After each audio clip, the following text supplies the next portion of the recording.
사랑하는 성도 여러분들, 오늘 설교 말씀은 왜 고쳐주셨을까? 라는 제목으로 열왕기하 세 번째 말씀 함께 살펴보고자 합니다. 오늘 본문은 구약에서도 자주 설교되어지는 유명한 말씀입니다. 성경에 아람으로 나와 있는, 아람이라고 계속 나와 있는데 구체적인 국명으로 하면 시리아입니다. 이 시리아는 북이스라엘과 국경을 마주된 적국 관계입니다. 여러분이 기억하고 계시겠죠? 현재 북이스라엘의 왕은 여호람입니다. 그 윗대가 바로 아하시아였죠. 아합 왕의 첫째 아들이었습니다. 여러분, 이 아하시아는 2년 만에 죽었거든요. 그러자 아합 왕의 둘째 아들인 여호람이 왕위에 오른 것이었습니다. 그러니까 둘 다 아합 왕의 아들인 것이죠.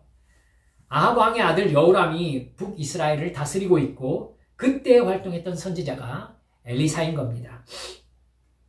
이 여호람은요, 아합만큼은 아니었지만 권력으로 악을 행하고 여호와 하나님을 숭배하지 않았습니다. 북이스라엘 왕들이 쭉 그렇죠. 아합 왕의 뒤를 이었던 그의 아들들이라서 아하시아도 여호람도 우상 숭배를 그치지 않았습니다. 여러분, 아합처럼은 섬기지 않았다라고 성경에 나오는데 단과 베델에 산당을 만들어 여로보암이 만들었던 금송아지를 여호와라면서 숭배하게 했다라고 기록하고 있습니다. 여호람은 하나님의 뜻이 아니라 자기 권력을 위해서 우상을 숭배하고 율법을 어기면서 악을 행했던 겁니다. 그 아버지의, 그 아들인 거죠. 그때 강력하게 북이스라엘을 압박했던 나라가 바로 북쪽에 있던 시리아였던 겁니다. 아합이 여러분 길르앗 라못에 가서 싸우다가 전사한 그 나라가 시리아입니다. 두 나라는 원수지간인 것이죠. 근데 그 시리아의 군대 장관인 나아만이 나병에 걸린 것입니다.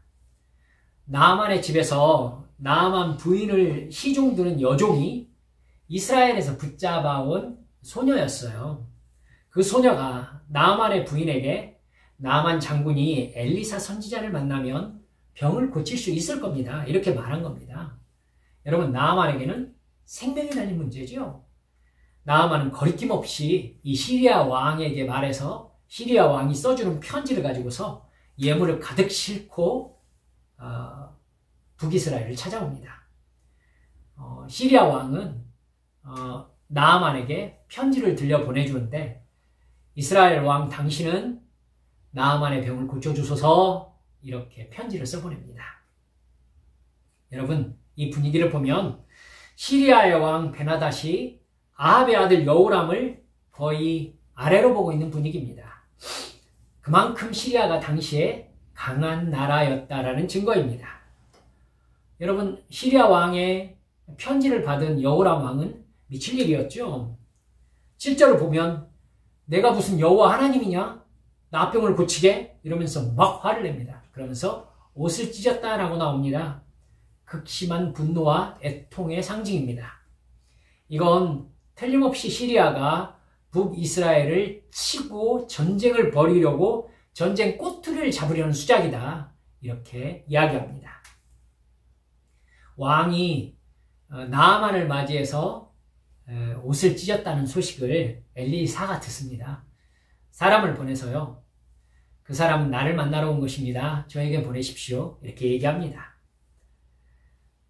나아만은 그 얘기를 듣고 거의 여러분 예물을 싣고 온 규모하며 이로 보면은요 국가 사절단 규모였어요. 그 규모의 사절단을 이끌고 엘리사의 집 앞으로 도착합니다. 아마 난리가 났을 것입니다. 그런데 엘리사는요 사환 게하시를 쑥 보내요. 그래서 요단강에 몸을 7번 씻으면 몸이 깨끗해질 것입니다. 이렇게 얘기합니다. 나아만이 벌컥 화를 내요.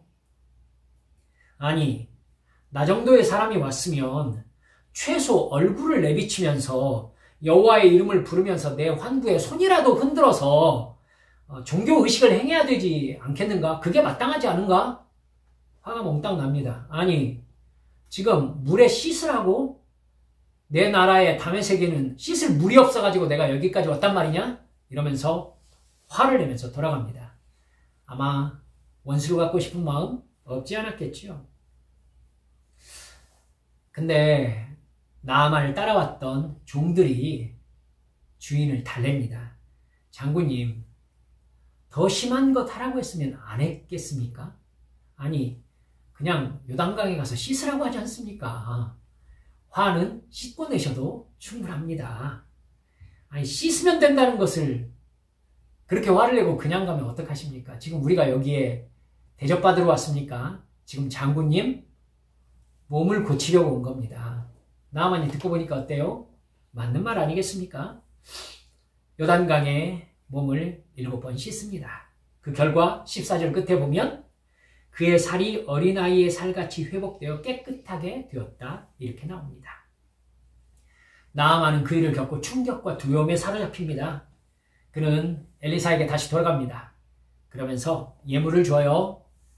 이스라엘 외에는 온 천하에 신이 없다는 사실을 내가 알았습니다. 고백합니다. 여러분, 생각해 보세요. 어떤 신이 불치병, 나병을 고칠 수 있겠습니까?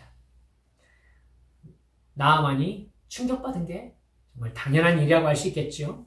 여호와 하나님만 참 신이시라는 것을 믿게 된 겁니다. 물론 여러분들께 예전에 제가 말씀을 드렸습니다만 엘리사는 나아만이 주는 예물을 받지 않습니다. 그걸 받는다는 것의 의미에 대해서 제가 여러분께 설명을 드린 기억이 나네요. 여러분, 나아만은 엘리사가 선물을 거절하자 이스라엘 땅의 흙을 가져가겠다면서 이제 번제물과 다른 희생제사를 여호와 외의 다른 신에게는 드리지 않겠노라 이렇게 맹세합니다. 여러분, 이게 우리가 오늘 읽은 본문 말씀의 줄거리예요. 배경입니다. 이 이야기를 가지고서 나아만의 믿음을 본받아야 된다는 설교 말씀을 혹시 여러분들이 많이 들으셨을지도 모르겠습니다. 이 이야기는 너무 유명한 이야기이기 때문에 성도들이라면 좀 알고 있는 분들이 많거든요. 저는 이런 설교 참 많이 들었습니다. 나아만이 6번 씻었을 때까지도 나병이 낫지 않았을 겁니다. 1번 씻으면 조금 낫고 2번 씻으면 그만큼 더 낫고 해서 7번 씻으면서 나았다는 얘기는 없지 않습니까? 7번 씻어야 낫는 겁니다. 이러면서 주의 말씀대로 끝까지 순종해야 소원을 이룰 수 있다는 종류의 말씀 제가 많이 들었던 기억이 있습니다. 즉, 이 말씀을 대하는 관점이 온통 나아만이 어떻게 병을 고침받았느냐에 집중되어 있는 겁니다. 그 후에 그렇다면 나의 소원은 어떻게 이룰 수 있느냐로 논리가 이렇게 점프하는 것이죠. 과연 이 열왕기서는 제가 여러 번 말씀드렸듯이 바벨론 포로로 끌려가 있는 포로된 유대인들에게 이스라엘 역사를 써놓은 책이 열왕기서 아니겠습니까? 그런 열왕기서가 나아만이 병 고침받은 비결을 바벨론의 포로로 잡혀가 있는 유대인들에게 이야기하려고 썼을까요? 적장 나아만의 나병이 고쳐진 사건을요? 제가 생각할 땐 그럴 리가 없습니다. 이 이야기는 여러분 이스라엘에게 충격적인 사건이 일어났다는 사실을 부디 기억해 주셨으면 좋겠습니다. 왜 여호와 하나님은 북이스라엘을 멸망시키고 싶어 하시는 시리아의 군대 장관의 불치병을 고쳐주십니까? 여러분, 그가 불치병에 걸렸다면 하나님의 뜻이라고 기뻐해야 되지 않습니까? 여호와 하나님은 이스라엘 민족의 신이 아니고 시리아의 신입니까? 이 문제가 이스라엘 사람들에게 불거진 상황인 거예요. 이해하실 수 있겠죠? 여러분, 혹시 나아만이 나병을 고치러 왔을 때 그의 나병을 고쳐주지 못하면 전쟁이 일어날 가능성 때문에 엘리사가 어쩔 수 없이 고쳐줄 수밖에 없었다고 생각하시나요? 여러분, 나병은 당시 누구나 다 알고 있는 불치병이었습니다. 그 병을 고치지 못하는 것은 정상이에요. 아무도 고치지 못하니까. 즉, 엘리사가 나아만의 나병을 보고 이 병은 고칠 수 없다라고 얘기하면 그만인 거예요. 기적을 일으켜야 됩니까? 엘리사가 신입니까? 여러분, 그가 기적을 못 일으켰다고 전쟁을 일으킨다고 해보십시다. 이게 앞뒤가 맞나요? 즉, 전쟁의 명분이 될 수 없다는 겁니다. 그렇죠? 그러면 엘리사는 하나님의 지시를 받아서 적극적으로 적국인 시리아의 장군인 나아만의 불치병을 적극적으로 고쳐주신 것으로 봐야 됩니다. 왜 그러셨냐는 거예요. 이 문제를 봐야 합니다. 이 문제의 핵심이 여기에 있어요. 나아만이 어떻게 고침받았는가? 나아만을 본받아야 된다. 이런 식으로 논리가 흘러버리면 안 되죠.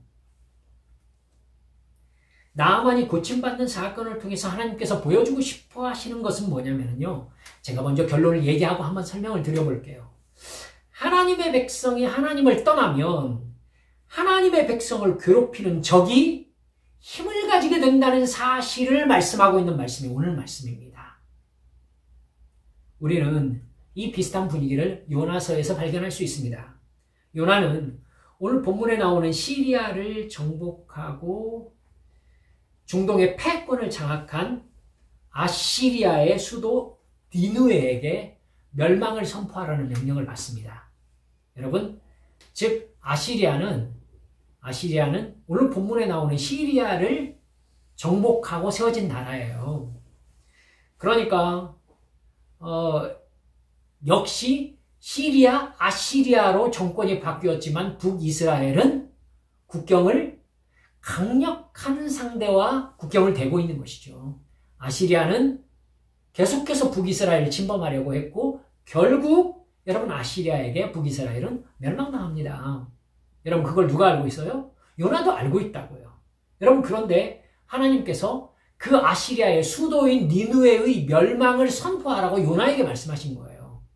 여러분 하나님께서 멸망을 선포할 때는 뭐 하고 싶어서예요? 구원하고 싶어서예요. 하나님의 선지자인 요나 아니겠습니까? 하나님의 뜻을 왜 모르겠어요? 아니 하나님은 지금 니느웨를 구원하시려고 마음먹으신 건가?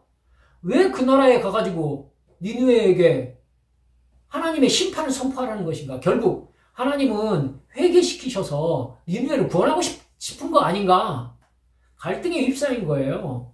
그래서 요나는 여러분 지중해 끝처리에 다시스라는 곳으로 가는 배를 타버립니다. 여러분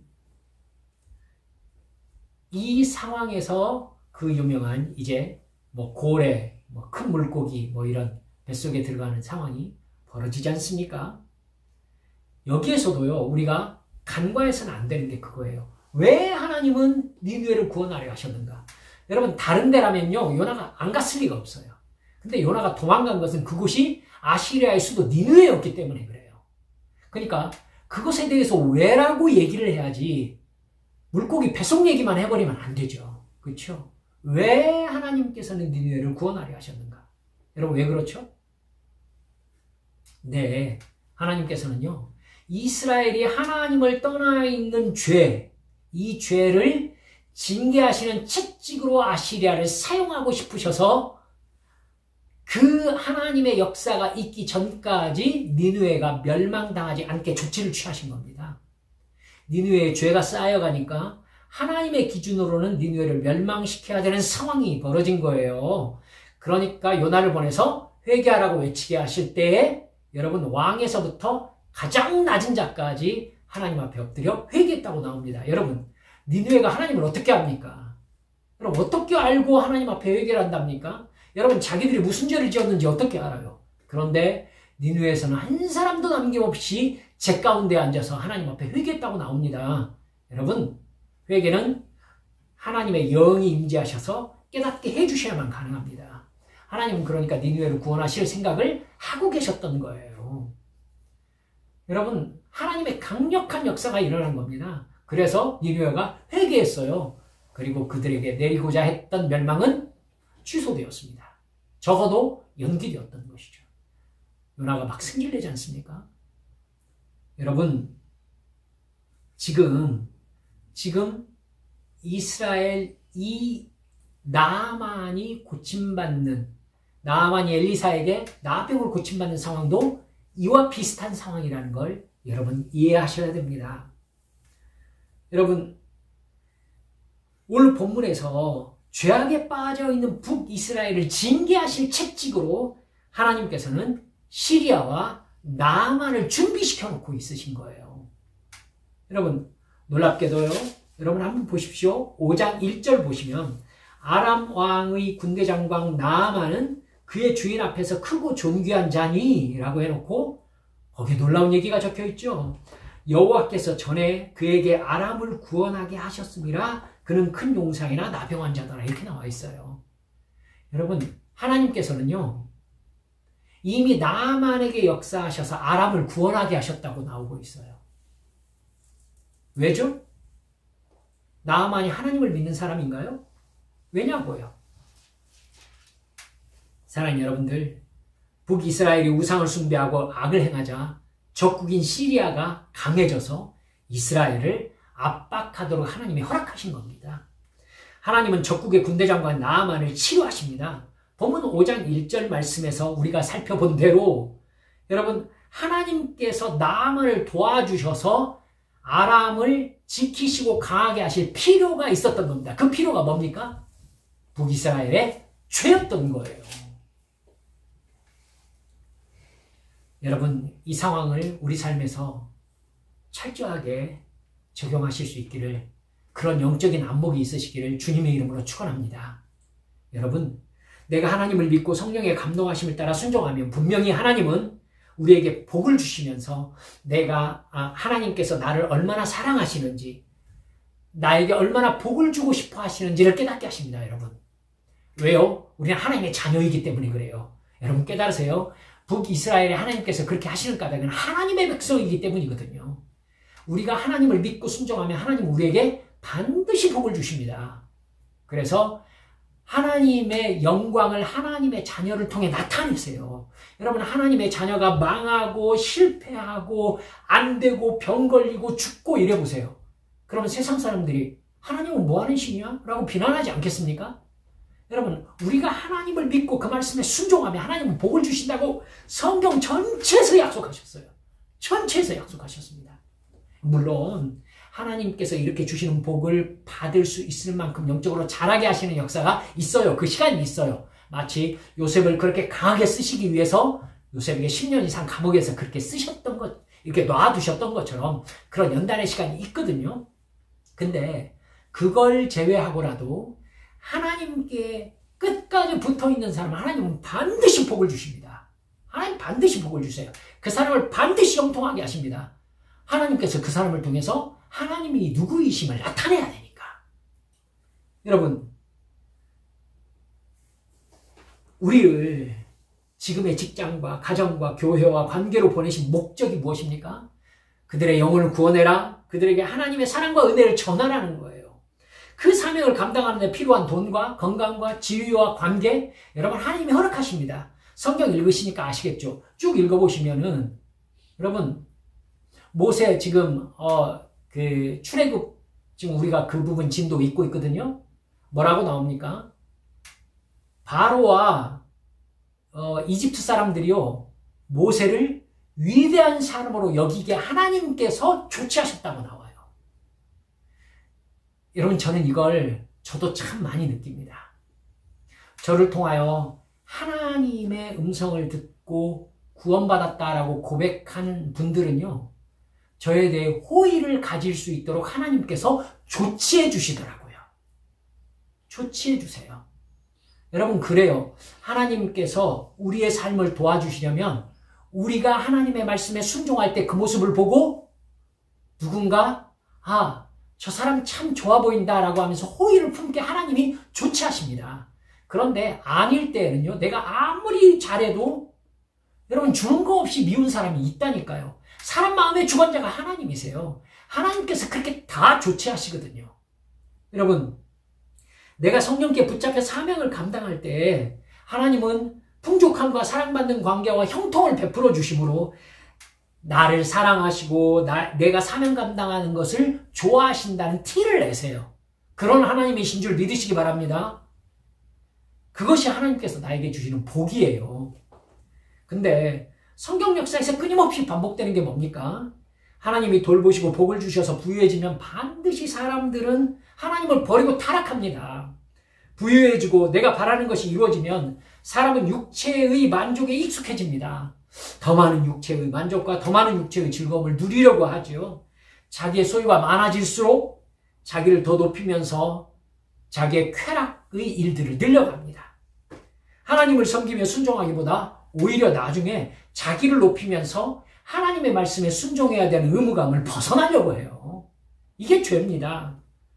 겸손히 순종해서 하나님께서 이 풍족함과 형통을 주셨는데 그것이 그를 교만하게 만들고 불순종하게 만드는 아이러니가 성경에서 끊임없이 반복되었던 거예요. 인간이 죄악된 본성을 가지고 있기 때문입니다. 그래서 하나님은요, 반드시 물질적으로 풍족해지고 지위가 높아져도 정말로 하나님을 사랑하고 하나님의 말씀에 순종하며 주님을 의지하는지 내 믿음의 실체를 시험하십니다. 반드시 그러셔요. 나를 지탱하는 것이 하나님이 주신 돈인지 하나님인지를 시험하십니다.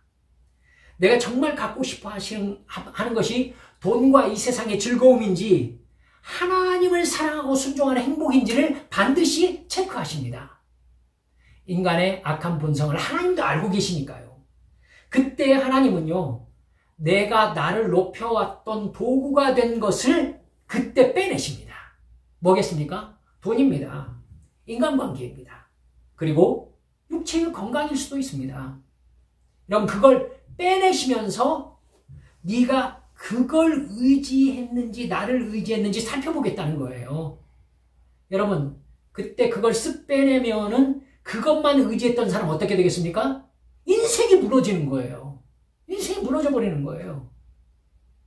여러분, 돈 1,000,000원이라고 해봅시다. 이 돈 1,000,000원 의지해가지고 살았던 사람 1,000,000원 빼면 어떻게 되겠습니까?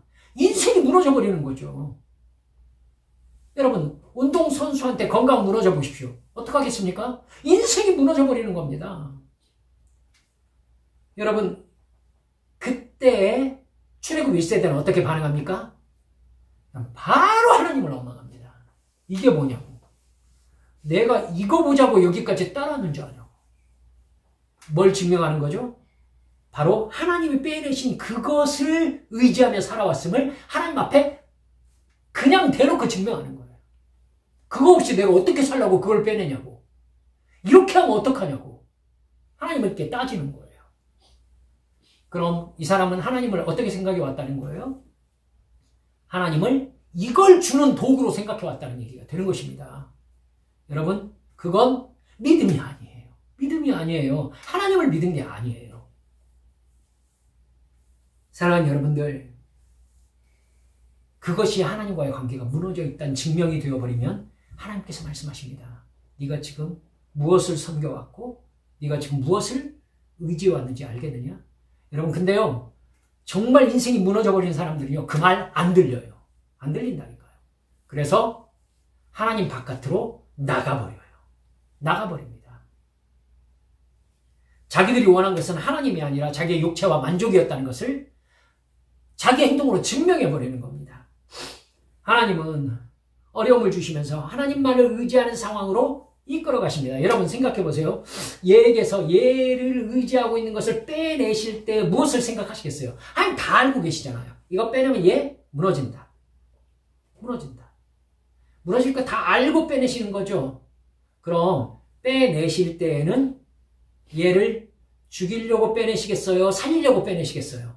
여러분, 살리려고 빼내시는 거예요. 그러면 빼내시면서 얘 무너지면 하나님께서 어떻게 하시겠어요?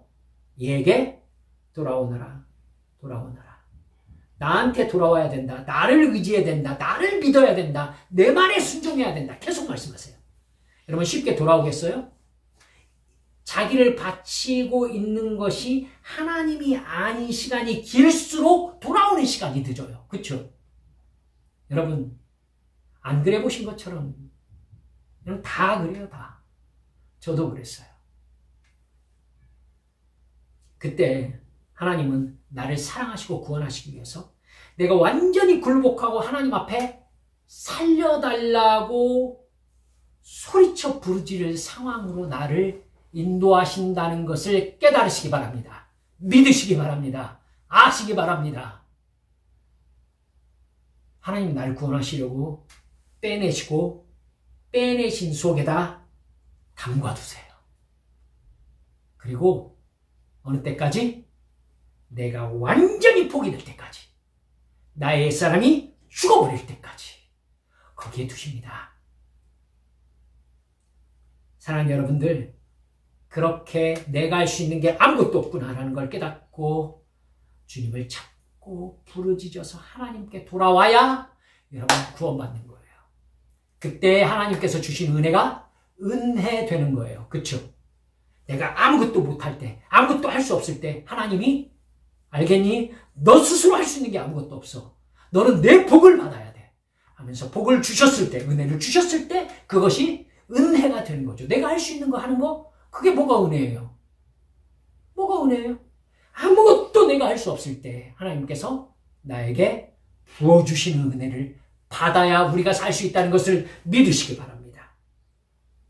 그때 일어나는 증상이 나를 고통스럽게 하는 사람의 형통입니다.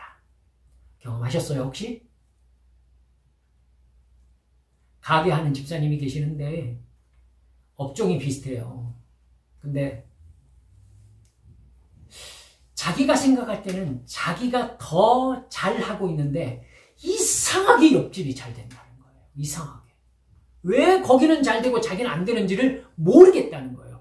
간판도 자기 집이 좋고 여러분 자기가 훨씬 더 손님들한테 친절한 것 같아요. 근데 왜 옆집은 되는데 왜 자기는 안 되냐는 거예요. 왜 사람들이 그리 가냐는 거예요. 미치겠대요. 여러분 저는 알겠어요? 그걸? 제가 어떻게 알아요? 어떻게 아냐고. 여러분 그때 영적으로 깨있는 사람은 깨달아요. 하나님이 하고 싶은 말씀이 있으시구나. 내가 지금 내가 할 수 있는 것을 붙잡고 있었구나. 하나님이 내 앞에서 나를 괴롭히는 사람의 편을 드는 것처럼 느껴질 때 있습니다. 마치 북이스라엘 왕 여호람 앞에 당당히 와서 내 병을 고쳐내라고 말하는 나아만 같은 이런 뭐야 이게 이걸 느낄 때가 있다니까요. 하나님은 마치 여호람 왕과 북이스라엘 사람들이 보라는 듯이 그들의 땅 안으로 들어온 나병 환자 시리아의 군대 장관을 어린아이의 살결처럼 바꿔주었습니다. 여러분 이 사실을 이스라엘 백성들이 모두 다 알게 되었을 거예요. 그리고 이 신관에 혼란이 일어났을 겁니다. 뭐야 이거? 지금 우리가 하나님의 백성인가? 나만이 하나님의 백성인가? 이럴 거예요. 여러분 하나님과 내가 정상적인 사랑의 관계에 있지 못할 때에 하나님은 마치 내 하나님이 아니라 내 대적의 하나님이 되신 것처럼 느껴집니다. 그 증상은 하나님이 나를 징계해야 될 프로그램이 아직 끝나지 않았다는 뜻입니다. 내가 회개하고 돌이켜야 할 영적인 죄악들이 아직도 남아있다는 뜻입니다. 내가 아직도 하나님이 아니라 이 세상의 즐거움과 세상 자랑을 위해 살아가는 육의 사람으로 살아가고 있다는 증거입니다. 하나님은 그렇게 나를 돌이키게 하시는 징계 프로그램에서는요. 여러분 혹시 경험하셨습니까? 그냥 다 말씀드릴게요. 하나님이 그렇게 얘를 정말 바꿔야 되겠다. 하나님 말씀하시고 얘가 의지하고 있는 걸 빼내시고 얘를 회초리를 드셨을 때는요. 여러분 절대 살살 때리지 않습니다. 반 죽여놓습니다. 그렇게 때려도 죽지 않는다는 거 하나님이 아시거든요. 내가 그때 엄살 부리고 울면서 하나님 구해주세요 살려주세요 해요. 여러분 하나님 들은 척도 하지 않으시는 것처럼 느껴지실 겁니다. 엄살이 아니라 정말로 하나님 앞에 엎드려서 살려달라고 해야 돼요. 여러분 진짜로 이 증상을 개선시키려고 머리 굴리면서 돌아온 척 해봐도 하나님은 심령을 감찰하시는 하나님이세요. 확인하세요. 다 드러납니다. 절대 속지 않으십니다. 내가 죄를 짓고 하나님을 떠나 세상 즐거움과 세상 자랑을 취하면서 나를 높이며 살게 된 원초적인 죄의 본성을 포기하십니다. 네가 누구였는 줄 알아? 네가 지금까지 뭐 해왔는 줄 알아? 좀 보아라. 내가 너에게 어떻게 했어야 됐냐? 이러면서 포기하시는 거예요. 그리고 철저하게 회개하게 하십니다. 내 거짓말과 내 거짓 신앙 행위들을 하나님께서 정말 근심하시면서 때로는 차가운 눈으로 바라보고 계셨다는 사실을 깨닫게 하십니다. 주님께서 이제는 여기는 안 된다 하시면서 너 이제 그 정도의 신앙으로는 하나님과 올바른 사랑의 관계 맺을 수 없어. 이러면서 구원 안에 산다는 것은 그렇게 사는 게 아니야 라고 하시면서 철저하게 깨닫게 하시는 거예요. 내가 의지하고 있는 세상 그 무엇을 빼내시면서. 내 눈앞에서 나를 고통스럽게 하는 사람의 형통이 보이십니까? 철저하게 회개해야 합니다. 그래야 합니다. 하나님이 내 편이 아니신 것처럼 느껴지시거든 내 거짓과 교만을 완전하게 내려놓고 주님께로 돌이켜야 합니다. 주님께서 회복시켜 주시려고 그러신 거예요. 말씀을 마무리합니다. 나아만은 틀림없이 이후에 진행되는 이스라엘과의 전쟁에서 시리아군을 이끌 수밖에 없었을 거예요. 어차피 적국이니까 어쩔 수 없어요. 나중에 시리아가 북이스라엘 침공했을 때 여호람 왕이 여러분 한 장 넘어가면 있거든요. 시리아에게 큰 고통을 당합니다. 그때 여호람이 뭐라고 하는지 아십니까? 내가 엘리사를 죽여버리겠다 이렇게 얘기합니다. 여러분 자기 잘못은 생각하지 않고 나아만을 살려주고 시리아를 봐준 이 엘리사를 죽이겠다. 즉 하나님을 향한 원망인 거죠. 참. 여러분 오늘 말씀은 나아만의 믿음을 본받아서 내 소원을 이루라는 이야기가 아닙니다. 오히려 하나님께 불순종하고 나를 위한 우상 돈을 숭배하고 돈을 위해 살고 하나님을 경배하기보다 이 세상의 즐거움과 육체의 만족을 경배할 때 하나님이 내 원수의 편이 되신다는 것을 깊이 생각하라고 주신 말씀이에요. 하나님의 의를 이루기 위해서 하나님의 자녀를 때릴 회초리를 준비하시는 것입니다. 하나님의 사랑을 고통으로 경험하는 거죠. 여러분 살리시려고 그러시는 거니까. 여러분 그때 경험하는 하나님의 사랑 경험해 보셨으면 아시길 겁니다. 절대 즐겁지 않습니다. 즐겁지 않아요. 하나님이 그렇게 마음 먹으시면 완전히 죽기 직전까지 데리고 가십니다.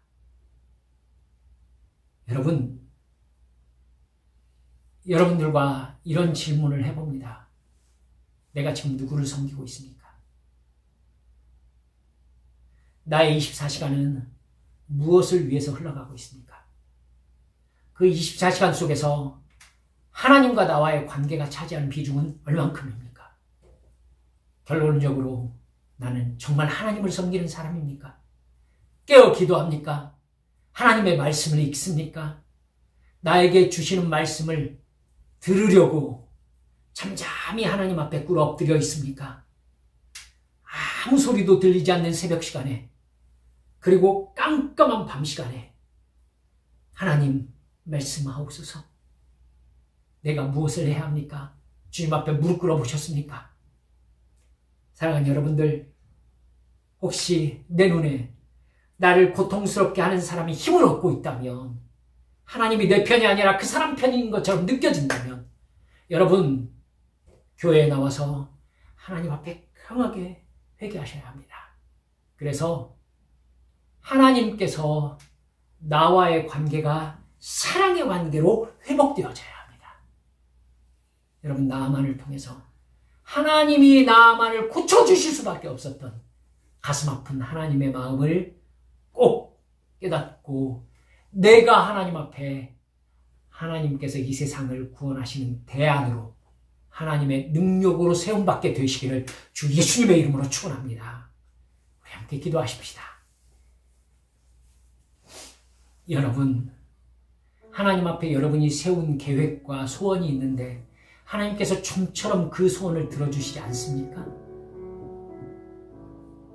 그때 우리가 비춰봐야 될 것이 무엇입니까?